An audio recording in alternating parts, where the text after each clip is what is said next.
Welcome to Life After Fame podcast. Just imagine 70,000 fans cheering your name when you've scored the winning touchdown. Imagine standing on stage looking out at the crowd, rocking out to that chart-busting song you created. The applause and recognition you received for your masterful acting performance in that latest blockbuster movie. And then, one day, the cheering stops.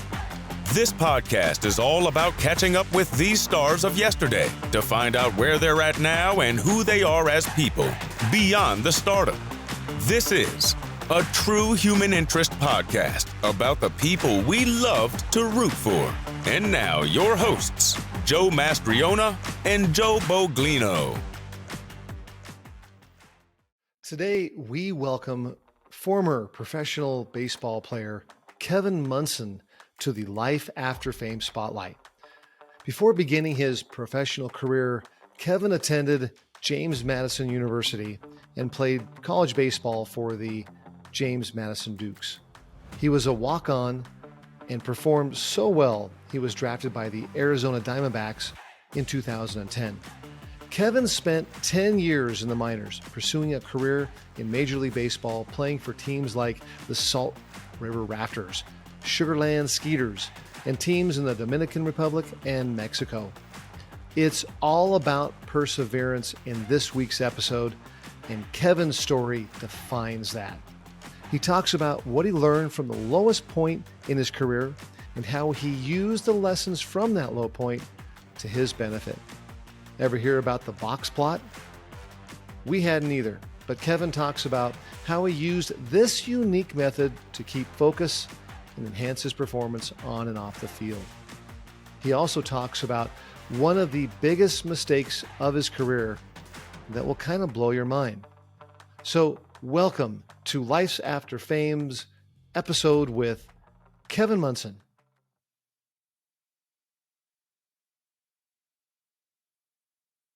Welcome, Kevin Munson, to Life After Fame seat. Thanks so much for joining us today. Yeah, man. Thanks for the invite. Great to have you here. I'm going to fire out right away with you and start and ask you, in your mind, what do you think, Kevin, is your claim to fame?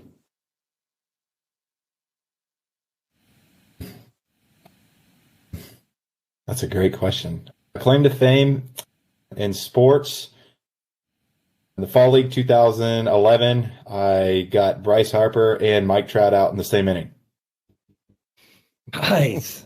That's a pretty good one. I mean, yeah, those are two superstar players that everybody knows and in the same inning. Does that give you the right to rub it in every time you might cross their paths? I would think it would.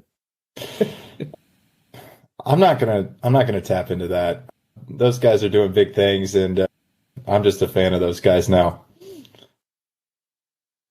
Right on. So let me ask you a question. You've had a pretty lengthy pursuit to get into the big leagues.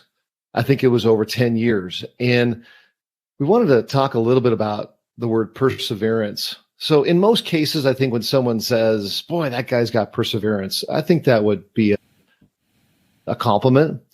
But I'll also wonder about if we fall into a rut of persevering for everything that we go after as well. And so then everything just becomes kind of a grind and a fight.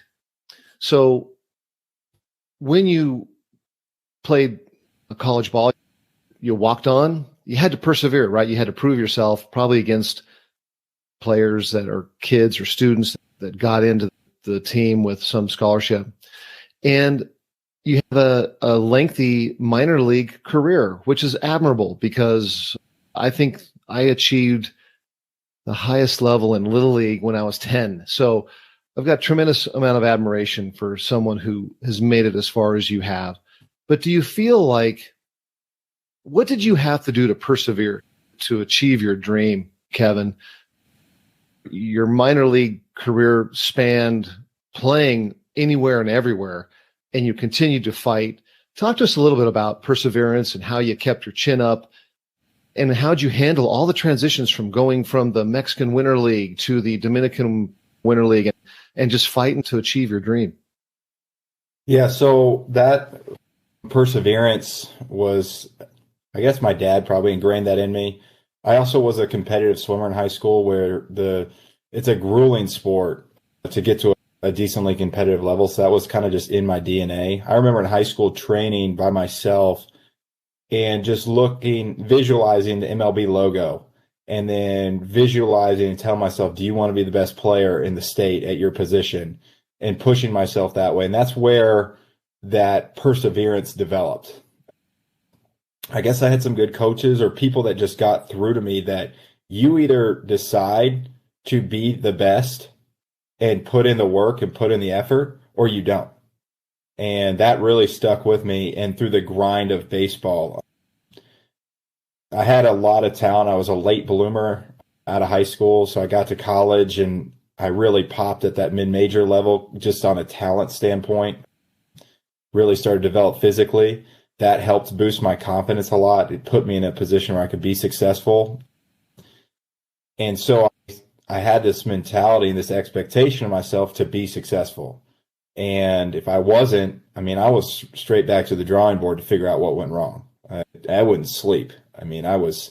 What did I do wrong? How do I fix this? How do I make sure that doesn't happen again? And to me, it was always embarrassing on the competition field when I didn't perform. It was a huge letdown to my teammates. I really felt like I let my teammates down when I cost us a game or a season at times. And so that's what drove me.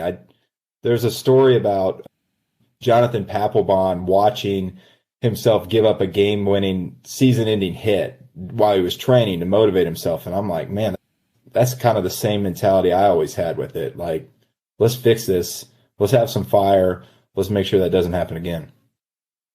That has to give a ton of pressure to yourself, though, right? Do you have to maintain that type of pressure to achieve the type of a success that you had? Is that a unique recipe and ingredient to people who achieve the levels that you've achieved here? Yeah, so the pressure can definitely weigh, and at times it got unhealthy because your identity becomes in your results, and that's not healthy for anybody when you're fully based in your results. So for me, the thing that shifted that was I had some great mentors in my faith who really pointed me to what is the purpose of your life. And for me, that always went back to the Bible and that my identity should be in Jesus. And so that for me helped alleviate that stress to a degree, but it was a battle for me really to always want to achieve at that high of a standard and then how to cope with it when you didn't. So yes, at times it was definitely unhealthy. And I learned that in sports. So now when I shift into real estate and we got a deal that's on the line or I got to get some stuff done, I'm like, all right, this is fine. Whatever. Yeah. We'll figure out this situation as we go forward. Yeah. You don't take that into the real estate game then, Kevin? Do you take like do you ever feel the pressure of like, it's because it can turn into, I've been in real estate for 18 years and I have learned to back off with this mentality, but for the longest time had that sports mentality as well, where it was like a win or a loss. Man, those losses are just devastating. But have you been able to take a lighter approach with this particular profession? For sure. Reflecting back on my sports career, I started to look at it and I came up short in some areas. And I think to myself, what more could I have done or what could I have done differently? And that what more could I have done is really the thing that I can hang my hat on. If you do your part, you do your due diligence, and you're thorough, you can't control everything. I mean, as a pitcher, you deal with umpires that they have bad days too, and you can't control that. And so it's figure out the situation, figure out how to make the most of it, and move forward. And that mentality is something I really learned from the game of baseball. You know what's interesting? We've talked to a lot of guys in your shoes here who've achieved levels of success in athletics. I think in almost every single case, and I think this is probably true for Joe and I as well, we've got this fixed mindset it's do or die, win or lose, and then beat yourself up if you lose. And I wonder where that came from. I mean, maybe it's just society, but when you look at the other side of the way to go forward, or a way to go forward would be a growth mindset. You participated in something, you take from it that if you lost, you take the lessons learned from that loss, and then you move on and you take one step forward. The level of pressure that you guys achieve, you had a situation where the Philadelphia Phillies grabbed you off of Arizona's team, and it was basically you had to make the team, or I think you were going to go back to Arizona, right? Yep. Again, more pressure, but probably something you handled based on the fact that you were in a pressure cooker. It almost seems like your whole life. Can you talk a little bit about how, again, perseverance, fixed mindset, what was it like with the Phillies trying to make that team? And was that pressure just so immense that the regular person doesn't see? Yeah, that was an awesome experience for me, really. I mean, they had all their superstars from the 2008 World Series. I mean, J-Roll was there, Howard was there, Cliff Lee, Cole Hamel. So you walk in that locker room and it's just superstar central. I mean, these are guys that I had their posters on the wall, and suddenly I'm trying to make a team with these guys. And yeah, I did feel the pressure during that to try and go out and just overperform every game was what I learned right there. It did feel like a do or die mentality at times, but that for me was really a good breaking point. That's where I recognized that's not going to work. And so I went back to Arizona. I didn't make the big league club. So there's a process there where the Phillies and the Diamondbacks could work out a trade, or basically I get returned for like half of what they paid. It's a funny process thinking, when you think about it, you're really like a piece of livestock right there. I went back to Arizona and I was like, who cares? I was like, why am I putting so much pressure on myself to do this? And I started having some more fun with baseball again. And I just got in this mentality of going out and competing. And it helped me get away from this idea of playing general manager, like who's going to make the team? Am I outperforming this guy? I know I'm right here with this guy. And it got me in this mindset of like, screw it. I'm just going to go screw up these hitters today and help the team win. And that's all I can do. And that's one of the biggest lessons I learned is like that when you're a player, you're a soldier. You're not a commander. And a lot of players struggle with that. And it starts with the parents. Parents put in this terrible mindset to the kids like, yeah, your coach is screwing you. And that starts really early at the high school level, and even lower, club ball level, 8, 9, 10 years old. Terrible. No, your job is the soldier. Your job is to go play. Coach's job is to worry about who plays where and make the decisions. And we want to learn from that. You want to teach the players, the athletes, like, hey, we're going to evaluate these decisions down the road, maybe a better way that you could handle it down the road, but that's not your job. And your job is not even to say a word about it. Your job is to shut up and play the best you can. And that's how that was when I started to learn back that and look back at that. The mistake I made was I was competing against a guy instead of going out and competing against my competition, right? If you're in war, how bad would it be if your soldiers were in a contest to see how well they could perform instead of like, hey, collectively, we need to accomplish this mission. Wow. Kevin, that's a huge point. That's a really great. Yeah. I wonder but you're also fighting for a position on the team as well. So you almost have to put that aside, right? And if you would have done it over again, you would have said, okay, I'm going to compete against the team I'm playing against and let the chips fall where they may. Sounds like that's Absolutely. Kind of what you learned through it. Absolutely. I mean, what more can you do than perform consistently at basically your average? Like, so when you train, I always use the box plot analogy. You go way back to early math where they talk about the box plot. Well, most 80% of what you do sits inside that box. And then you have your 10% outlier on the high end, you have your 10% outlier on the low end, basically. And the way I always teach it to players now is your 80% needs to be as good as you can. Like, you want to move that 8% and be in that 80% as often as you can, because that's what's going to make you consistent. So competing against the other team is what your job is, and to be as good at that as you can. So I would definitely, man, it's like they say, when your physical skills diminish, your mental skills have finally figured it out in sports. And I can definitely. They say that sucks, right? That sucks, dang it. Yeah, it's not fair. Well, so let me ask you one question about this box piece. Did you come up with a method to get you consistently in that box? Is there something you can share that puts you there and you can help others who are listening here? So for me to get in that box, I really had to focus on competing. I call it the science lab versus the competition grounds.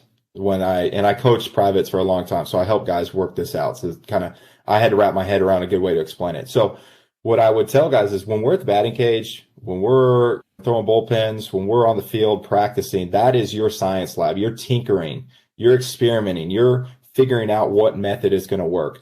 And then when you get in the game, you have got to drop all of that. You've got to stop thinking about cues, and you've got to stop thinking about stacking mechanical cues together. And you've got to say, hey, what is my job as an athlete today?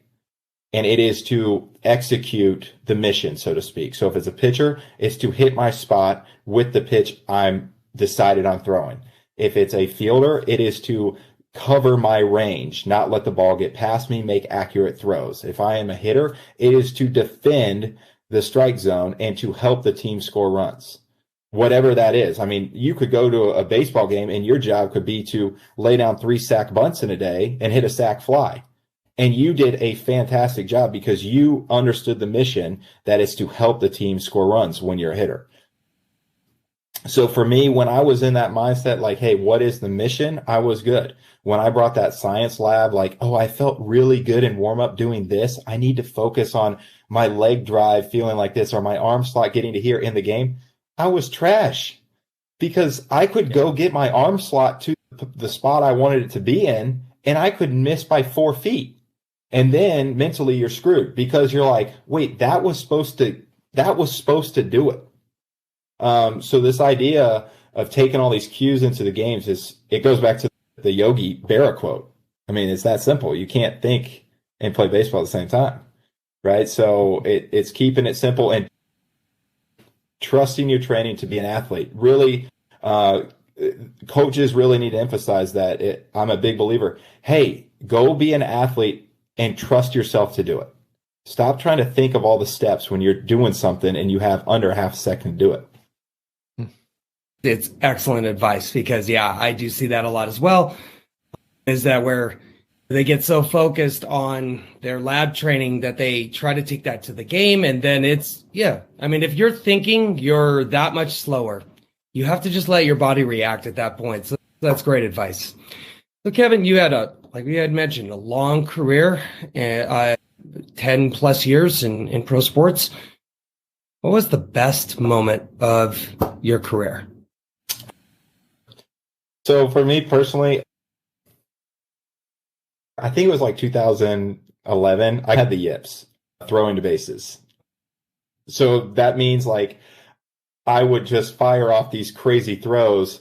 I was basically glitching and just would make these terrible throws. And I was really nervous about it.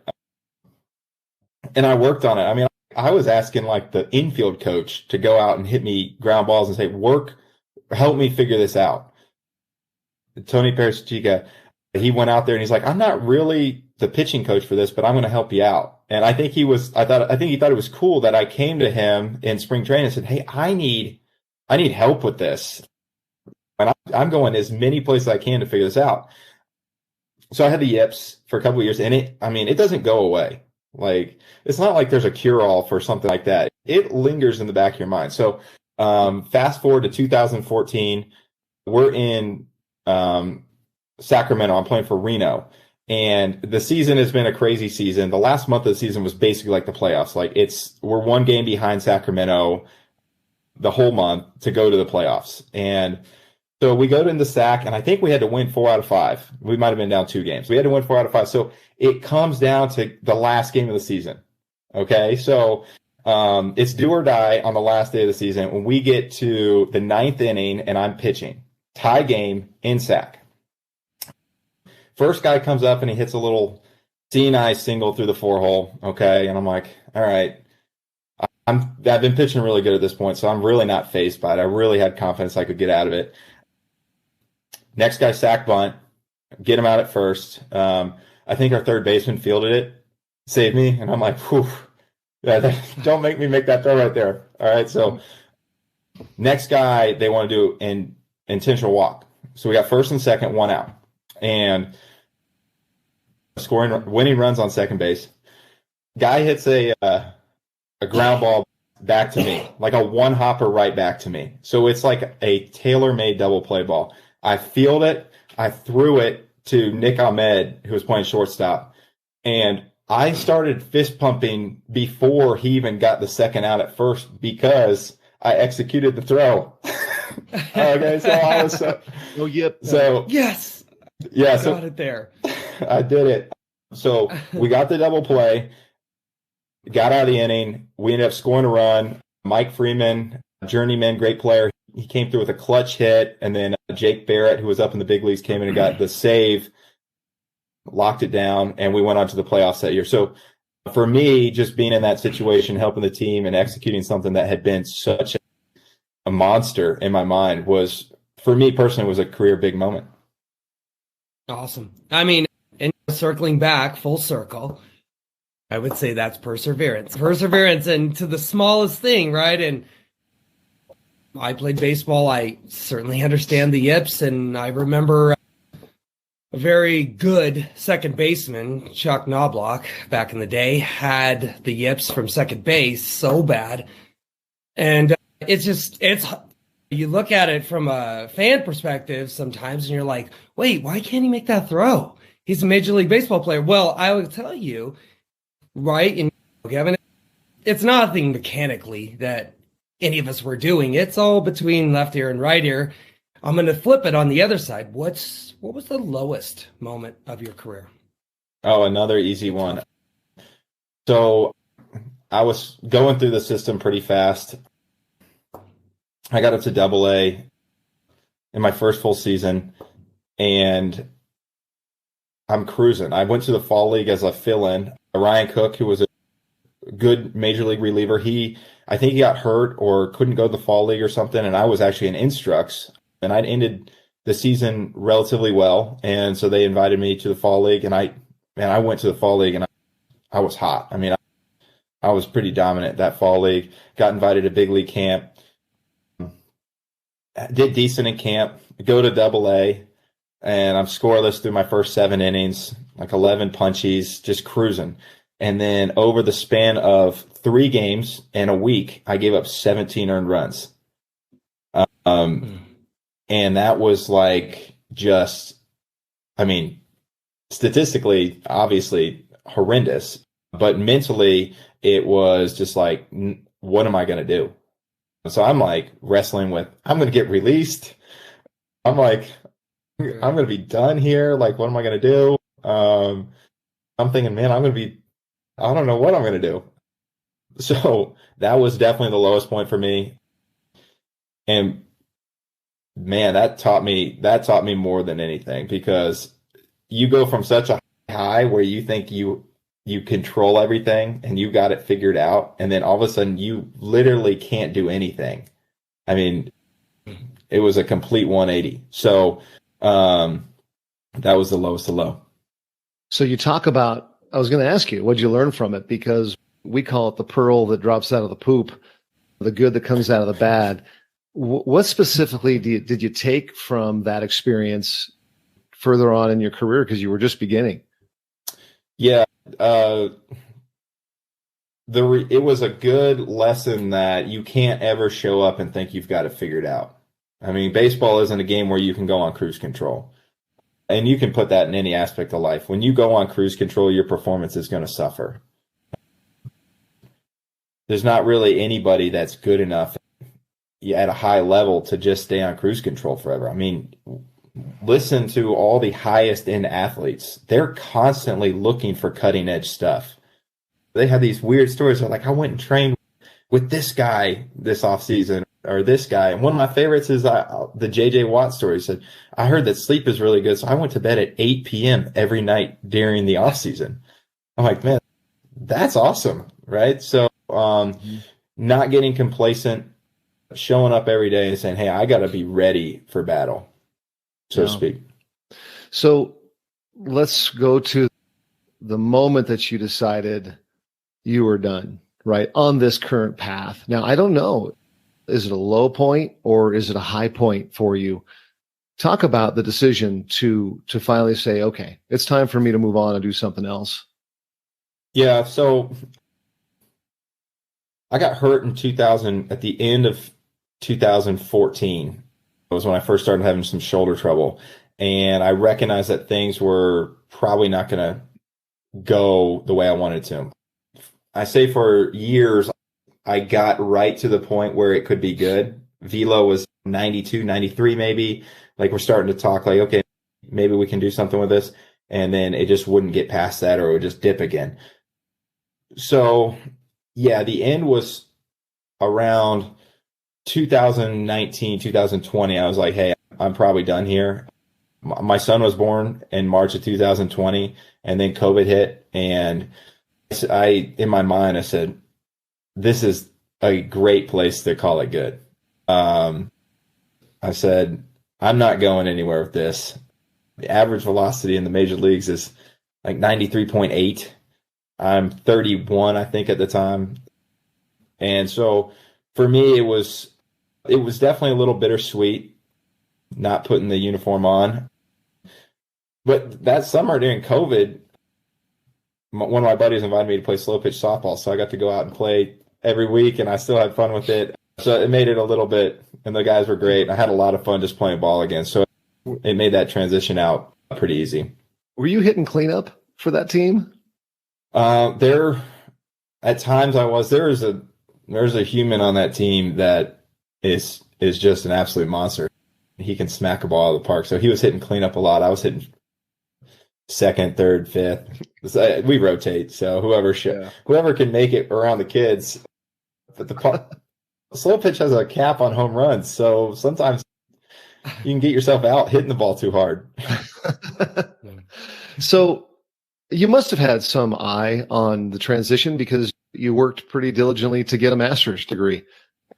When did you get that? What brought that on? And talk to us about your MBA experience. So 2015, I was, at the end of 2015, I'd been hurt most of the year and things weren't going well. And I was staying with a host dad, actually. I wasn't on a team, wasn't sure what I was going to do. I think it was probably late spring and I hadn't been signed. So I think spring training was wrapping up. And I called one of my buddies that I played college ball with, Matt Browning, and I talked to him. I said, do you think I should keep playing? He said, hey, if this is a once in a lifetime thing, you should keep going. And I said, okay, because I was sitting in the driveway talking to him, and I think I was 25 or 26 at the time, and I was contemplating trying to enlist in the Navy SEALs or returning back to baseball. I always had a lure to the SEALs. And I said, okay, I'm going to do this, but I'm going to do it smart because I don't know what's going to happen to my shoulder. And throwing 88 to 91 for a full season in AAA, you recognize like, hey, this may not go the way I want it to go. So I had to go back and finish my undergrad. I graduated there in 2017, and I kept kind of getting these opportunities to play. I got some indie ball offers. That the situation was honestly pretty good. Playing in Lancaster, Pennsylvania, a lot of fun, really cool city to play in. And then got invited to go play in the Dominican Winter League for Lycée. And so I said, hey, I'm going to maximize this time. I got pretty good at cards, and I was starting to get bored playing card games. Mathematically, I'd figured out the card game, and it was just becoming luck every day. So I said, I need to make a better use of my time. And so I started looking for continued education. So I didn't know where to go with that because I got a kinesiology degree in college with a focus in sport management, and I'd always known baseball. So I called a couple people who were ahead of me, really had done well in their careers. One was a real estate guy who owns several companies here. He's a very established entrepreneur in Phoenix. And the other was Mike Bell, who was our farm director for the Diamondbacks. And I asked them what I should do. Should I get a master's in sport management, or should I get a master's in business administration? And they both said business administration, because you have so much experience in sport management that it's going to be a lot of wasted time. And that will separate you later on, having that diversification. And I said, okay. And the other question I asked them was, does where I go matter? And they said no. They said they maybe would consider some sort of the accreditations. There is like different accreditations with the MBA programs. Like you want to probably get one of the more nationally recognized ones. But they said unless you're going to a Harvard, they don't care. And so what I did was I said, all right, so I'm going to find this accreditation at the best price. So I found an online program. So I spent time researching this. There's a lot of good information out there. And I found the program through the University of Texas at Permian Basin. So out of pocket, it was only about $11,000 for the whole program. Wow. And it was a 2-year program, but you could do it in 1 year, depending on how fast you want to do it. I started out on the 2-year plan and ended up shrinking it down. I finished it in a little bit under 2 years. When I went to the Dominican, I had a lot more free time. So I really crunched down when I was playing ball there and got it done. And that's something I really try to emphasize to players. I'm like, don't tell me, I've done this a long time. Don't tell me you don't have time to do school. Like, that's a joke. You have plenty of time. You're choosing not to spend time improving yourself. And the reality of the numbers is most guys should be focused on school, because unless you're making 5 or 10 mil, probably more like that 10 mil mark with the taxes and lifestyle factor and fees, you're not set getting done playing Major League Baseball. If you make 10, you got to be really good with your money. You got to be more in that 25, 50 range to kind of put it on cruise control. And the number of players making that level of money is staggeringly low. So that's a message that I try to emphasize with younger players when I get that chance to say, hey, take advantage of that college scholarship. You know, you have that free money there and you have time right now. The last thing you want to do is get hurt, be out of sports, and then have to spend 2 years going back to school. You want to transition right out and start working right away, or be employable right away. Wow, that's really good advice. Great advice. You're right. There's the regular fan, and I would call myself one. If it weren't for this podcast and to really get to know you guys as people, I don't think the standard fan thinks about that. Some guy signs a contract for a couple $1 million a year and, oh my gosh, they're set. But really, there's a select few that are making bank. The rest of the crew isn't. And you really have to keep an eye on that transition, right? On what are you going to do when the game is done with you?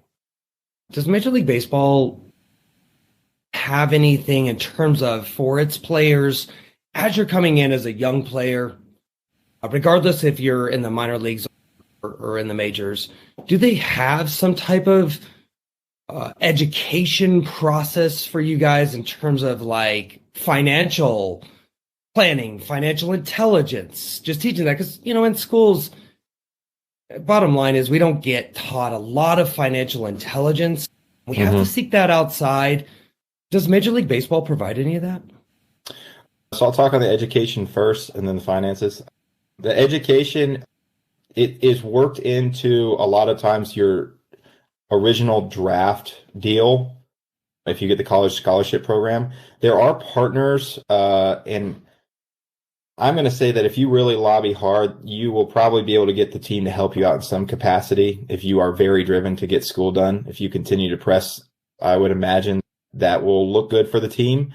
And there'd probably be some opportunities or grants available. But you have to do a lot of pressing. You have to do a lot of follow-up. You have to really do a lot of research to find that. So if you don't get it in the draft, I'm not up to date on what they've done with the college scholarship program.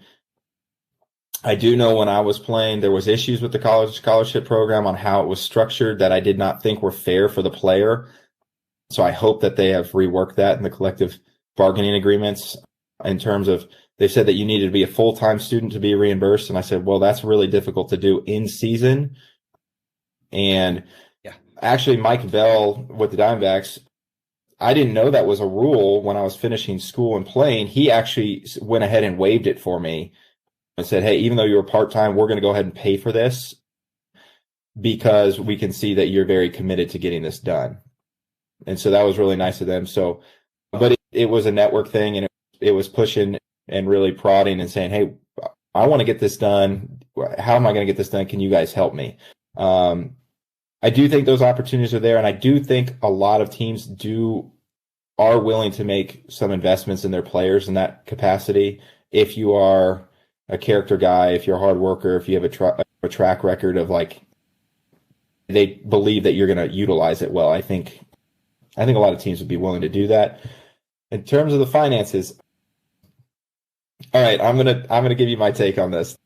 This is kind of like, this is where we get real. All right, so yes, they bring in experts, okay, on financial literacy. These experts, from what I observed, were sponsors of, in some way, they had advertising deals to gain access to the teams. And what I have learned is that financial advising is, you're basically dealing with a salesman, okay? And that salesman is going to be paid based on how much money you keep in the fund that he is selling for.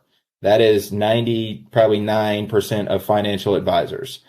And it is trash, in my opinion. And I'm going to upset any financial advisor that listens to this, but an athlete making money at the level they should not be just throwing their money to a financial advisor and putting it on cruise control. There is not continued education on diversifying your investment portfolio at any club I was ever with.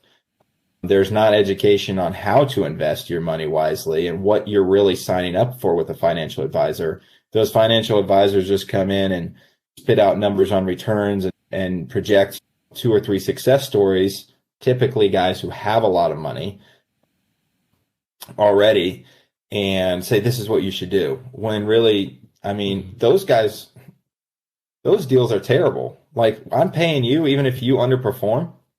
I mean, so market goes down, regardless. You still get 1 to 1.5% of my total annually, good no deal matter for what them, it does. Right? Great, Yeah, great deal for them. Yeah. So I'm very much against that. I think that's a very corrupt system for the players. And it's just flat out wrong, to be honest. So you retire, you have a newborn.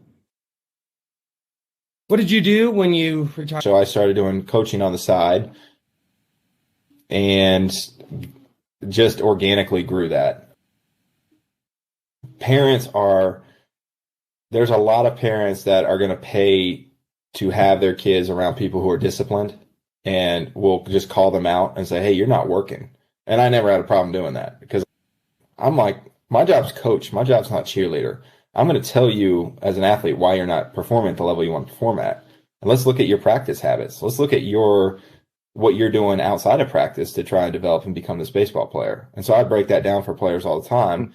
And so that helped me get a good following, really. So organically just started growing this coaching business, not even wanting to do it, but it just went and going to where I was making pretty decent money for it with the amount of time I had to put in.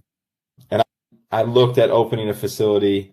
I'm in Scottsdale, so the facility cost per square foot is just too high for what I wanted to do. So I just always subcontracted space from guys.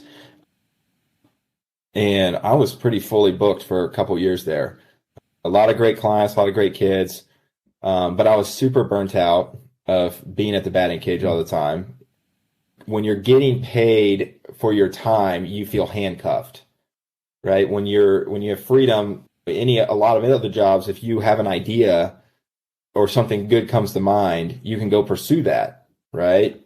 But when you're getting paid and you're doing a 5-hour, 8-hour block of coaching, man, you're locked in. And it just started to feel like, man, this is not what I want to do.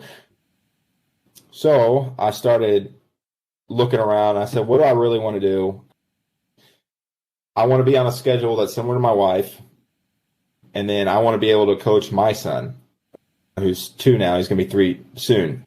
He's lefty. So I got to take that really seriously in all sports. And so I said that those are priorities to me. I really like real estate. I got my real estate license in the summer of 2022. I finished it, and that was when the market started shifting down. So right at the beginning, I start getting all these people like, hey, come in, come work. The market's great. But May of 2022 was really when we saw that peak in the market. It's been a decline since. So those opportunities, I quickly realized, were not very good. So I said, I'm going to have to tap into my network and figure this out. What am I going to do? And so I was managing we have an Airbnb. We got a second one going. I was doing that. I was doing pretty good with it, and I enjoy it. And I like working deals. I really like working deals. And so that's what drew me in. And then I was coaching camp this summer, and I had a kid come in, and his dad dropped him off in the middle of the day. And he's wearing just like regular clothes, not work clothes or anything. And I was like, I bet that dude's in real estate. And so I asked him, I said, are you in real estate? And he said, yeah. And he said, why don't we get lunch one day and let's talk about it? So lo and behold, he was actually looking for a guy to help him manage his assets and his investments. Nice. Yeah. Well, I have to circle back real quick. Are you saying real estate investors just wear sweatshirts and sweatpants? Is that what you're saying there, Kevin? When you notice the dad coming in and he's like, I'm just teasing you. I'm totally teasing you. Yes, I am. It's true. I'm a real estate investor, and look, I'm wearing a sweatshirt. So That's right. So I got mine on too. So here we go. There we go. Yeah. See, you're in the group now. You're in the group. That's the uniform. There you go. So it sounds like you're pretty happy to close that baseball chapter in your life. You got a son. I suspect, I kind of expect maybe in 18 years we'll be seeing him in the big somewhere based on his dad coaching him and that kind of thing. But now you're just looking forward, right? And you have shed familiarity big time, Kevin. And you're going down a road that probably feels pretty exciting to you now. Yeah. Super excited. Getting to be able to pick my son up from school instead of being at the batting cage till 8 or 9. It's so fun for me. And until you're a parent, you don't understand that at all. But just the excitement he has each day. So super excited on that. And then this new path, it's fun because I'm not super experienced in it. So every day is learning. Every day is active, finding out new stuff, meeting new people who are really good at stuff. And I like it. It's fun. And no yips in sight. No yips in sight yet. I don't know. I mean, hopefully I don't have the real estate yips. I don't know what that would be. But I'll have to get back to you on that. Analysis by paralysis is right, what we call probably that. Yeah. Estate. Yeah. I'm just trying to be a sponge right now. Yeah. Well, redefining yourself in middle age, man. I mean, that's what you got to do. So hats off to you, Kevin. We appreciate your time and your expertise and stories about what you shared. We really do appreciate your time. Thanks for coming on board. We'll have to check in with you here in a year or so to see how your new endeavor's going. Hopefully it's going well, man. I appreciate you guys asking me to come on, and this has been great. Thank you for joining us on this inspiring episode featuring Kevin Munson. His unwavering determination and ability to overcome challenges have shown us the power of perseverance and embracing change. We hope you found his story impactful and motivating. If you enjoyed this episode, remember to subscribe to stay updated on our latest content. You can find us on our website at lifeafterfamenow.com or anywhere you get your podcasts. You can also catch all of our interviews on our YouTube channel under Life After Fame Now Podcast. Please subscribe, share, and like. We want to give a big shout out to our Life After Fame subscribers and listeners. You truly are part of our family, and we really appreciate all the love and support you give us on Life After Fame. Join us again next Tuesday as we bring you yet another captivating story from a special guest. On behalf of this episode's guest, Kevin Munson, my co-host Joe B, and myself, Joe M, We wish you confidence, determination, and peace. See you next week.